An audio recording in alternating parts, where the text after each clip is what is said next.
ఆంధ్రప్రదేశ్ ప్రజలకి కూటమి ప్రభుత్వం త్వరలో మరొక గుడ్ న్యూస్ చెప్పేటువంటి అవకాశాలు కనిపిస్తున్నాయి. ఒక భారీ ప్లాంట్ ఆంధ్రప్రదేశ్‌కి రాబోతుందనేటువంటి సంకేతాలు స్పష్టంగా కనిపిస్తున్నాయి. ఈ మధ్య కాలంలో మ్యానుఫ్యాక్చరింగ్ ఇండస్ట్రీస్ పైన ఫోకస్ పెట్టినటువంటి ఏపీ సర్కార్ మహీంద్రా గ్రూప్‌తో ప్రత్యేకంగా చర్చలు జరుపుతున్నట్టుగా తెలుస్తుంది.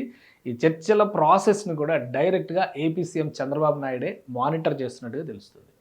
త్వరలో ఆంధ్రప్రదేశ్లో మహీంద్రా కార్ ప్లాంట్ ఏర్పాటుకు సంబంధించినటువంటి అంశాల సారాంశమే ఈ చర్చలు అనేది ఇందులో ఉన్నటువంటి వార్త.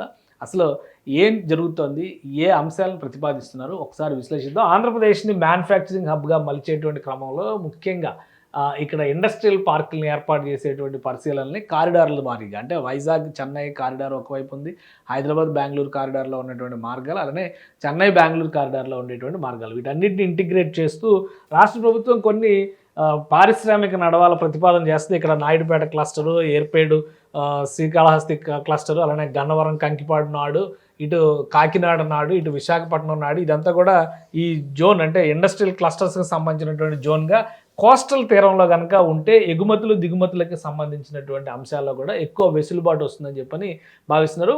ముఖ్యంగా మహీంద్రా గ్రూప్ ఈ మధ్య కాలంలో ఎలక్ట్రిక్ వెహికల్స్, బ్యాటరీ బేస్డ్ కార్లని రినోవేట్ చేసింది, పూర్తి స్థాయిలో రెవల్యూషనరీ డిజైన్స్తో మార్కెట్లోకి తీసుకొచ్చింది. సో వీటిని పూర్తి స్థాయిలో అభివృద్ధి చేయాలంటే కనుక ఒక స్పెషల్ ప్లాంట్ ఎస్టాబ్లిష్ చేయాలనేటువంటి ఆలోచన చేస్తుంది. అప్పటికే మహీంద్రా గ్రూప్కి సంబంధించినటువంటి ప్లాంట్ పూణేలో ఉంది, కానీ దానికి భిన్నంగా తీర ప్రాంతంలో ఏర్పాటు చేయాలనేటువంటి ఒక ఆలోచన. ఈ విషయం తెలిసిన వెంటనే ఆంధ్రప్రదేశ్ సీఎం చంద్రబాబు నాయుడు నేరుగా ఆనంద్ మహీంద్రా అండ్ అందులో ఉన్నటువంటి కీలకమైనటువంటి వాళ్ళతో సంప్రదింపులు జరుపుతున్నట్టుగా తెలుస్తుంది.